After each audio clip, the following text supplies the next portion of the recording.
Hi BookTube! Book reviews today of the First Law Trilogy by Joe Abercrombie. 3 books, trilogy. Now, I watch my fair share of other BookTube channels, and through that medium I have discovered some rather excellent books. I've been particularly inspired by some booktubers' top 10 fantasy series videos. It was through one of those that I discovered the Stormlight Archive and other series such as The Gentleman Bastards. Very enjoyable reads. Indeed, the Stormlight Archive is now vying for my own top spot. And so, having seen the First Law Trilogy mentioned in more than one of these videos, I thought it was about time that I investigated. And now I can bore you with my thoughts on it. You're welcome! So this is what is described as a Grimdark fantasy. It's written in entirely shades of grey. Mostly dark grey. If there are any good guys in these books, it's a challenge to identify them. And that is what I liked about them. The strength of these books lie in the characters, who are a collection of killers in various forms. These are people who live very dark lives, surrounded by unsavoury characters, and they have to make some very harsh decisions in order to survive. These books don't shy away from that, which makes them a very refreshing read. There's a lot of brutality in them, but it's very honest brutality. No one in these books is pretending to be something they're not. Well, except maybe Baez. So let's briefly introduce some of those characters. Logan Ninefingers, also known as the Bloody Nine. He gets 2 names because he has 2 personalities, and they are both brutal psychopaths. Glocta, a sadistic psychopath. Pharaoh, a wild psychopath. There's West, he's a soldier. There's Dogman, who's probably the closest thing to a good guy in this book. He is a killer, but he's got at least a trace of a conscience. And the final point of view character is Giselle Dan Luther. He's pointless. Perhaps that was a little too brief of a summary. Let's visit them again a little. Logan Ninefingers. He's possibly the greatest warrior on the planet, particularly when he goes berserk and becomes the Bloody Nine. The only problem is, the Bloody Nine has no self-control. If something is alive and within reach, he wants to make them dead. That might be an enemy, or it might be his best friend, or an innocent bystander, perhaps even a small child. It's all the same to him. But Logan, he wants to be better. He just can't escape what he is. He's largely a realist and a bit of a fatalist, going through life as simply as he can. He just happens to kill most of the people he meets. Can't be helped. His point of view chapters were probably the ones I enjoyed reading the most. Then there's Glocta. Sandan Glocta. A phoenix, risen from the ashes. Well, a man actually. But the metaphor's there. He's a broken man he suffered years of torture. Horrific torture. It left his body crippled and in constant pain. And now he's trying to build a life for himself. Doing what he knows. Unfortunately, what he knows is torture and suffering. So he is inflicting a lot of it. He's a torturer. A talented one. And he's particularly good at his job because he's not too fussy about whether his victims are innocent or guilty, as long as they sign a confession. His chapters are the most brutal, but he is also the most interesting character, even if his narrated internal dialogue got a little repetitive. Pharaoh. She is the only female point of view character. She is an escaped slave who is driven purely by the desire to kill the people who enslaved her. And by people, she means the entire population of the empire involved in her slavery. She blames them all equally.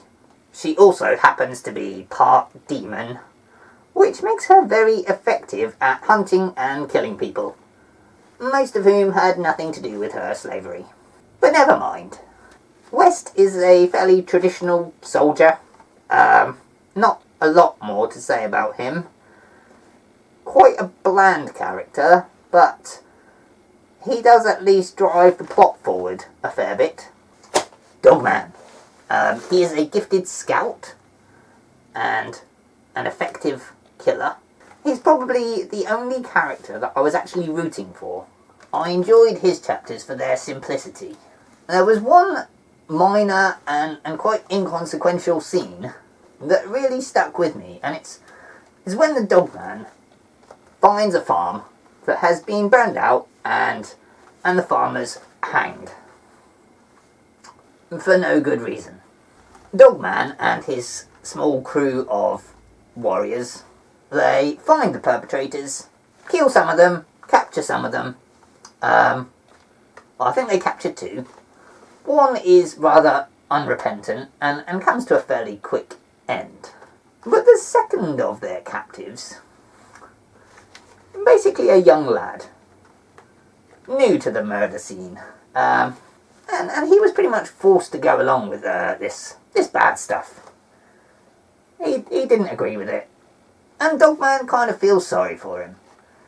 You get the feeling as a reader that the Dogman's about to maybe take him under his wing, show him the ropes, maybe try to make him a better man. But then one of Dogman's friends sticks an axe in the back of his head. Dogman accepts it as an unfortunate necessity. You've got to be realistic. And I felt like that one fairly irrelevant scene kind of set the tone for this book. It frequently builds you up with the hopes of redemption, and then sticks an axe in it. And then finally, back to Giselle Dan Luther. Yes, a boring and pointless character. He got a surprising amount of page time, considering I'm fairly sure that if you took all of his chapters out of the book, removed him as a character completely, wouldn't change the plot at all. Yes, the plot. I've mentioned it a few times, but not really discussed it. Well, here we go. The book opens with Logan and Dogman running from some Shanka. These are human-like creatures whose main goal in life is to hunt and kill humans. They're basically orcs. And these orcs are suddenly massing in large, unprecedented numbers on the edges of human civilization. Only Logan and a few other adventurers who are exploring the northern wastes know about this threat. So I kind of conclude that it's going to be a fairly traditional plot about forces of evil massing, humanity having to unite to hold back the threat. It's perhaps a bit of a cliche, but I'm okay with it. It's a plot I enjoy. I will strap myself in for this ride. Except, after this initial introduction, this terrifying existential threat is not mentioned again for the whole book. So what is the plot?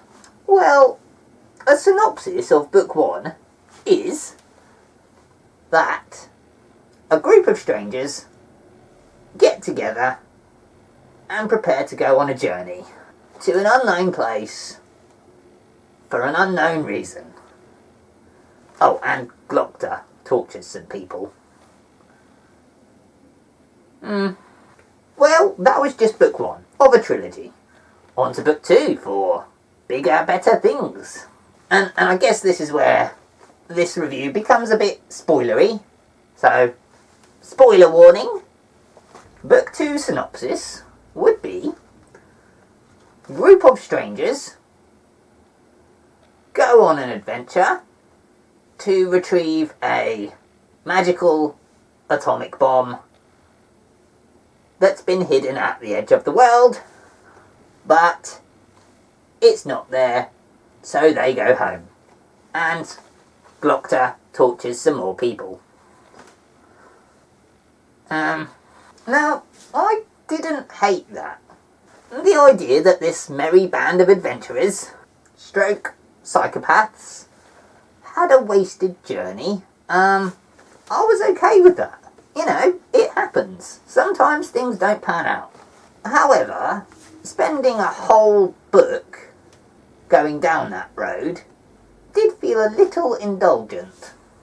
And I still had no idea what goal anyone in this book was trying to achieve.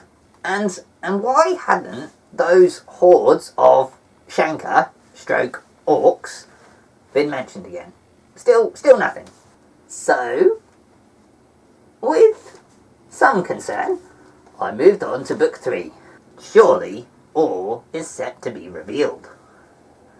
And it kind of is revealed. It turns out that the plot is all about Bayaz. He's leading this group of adventurers. He's not a point of view character, but he is one of the main characters. You learn a great deal about him, possibly more than about any other character. He's a wizard. He can do magic. It is an entirely undeveloped and poorly explained magic system, which was unfortunate. But let's ignore that. So Bayaz he's over 1,000 years old, and he's got this grudge against this guy called Khalul, who is also, like 1,000 years old. And they both see themselves as demigods. Rather egotistical. And they're in this big struggle to kill each other. And their chosen means of doing this is to build empires and send armies after their nemesis. And frankly, Khalul is doing a better job of it.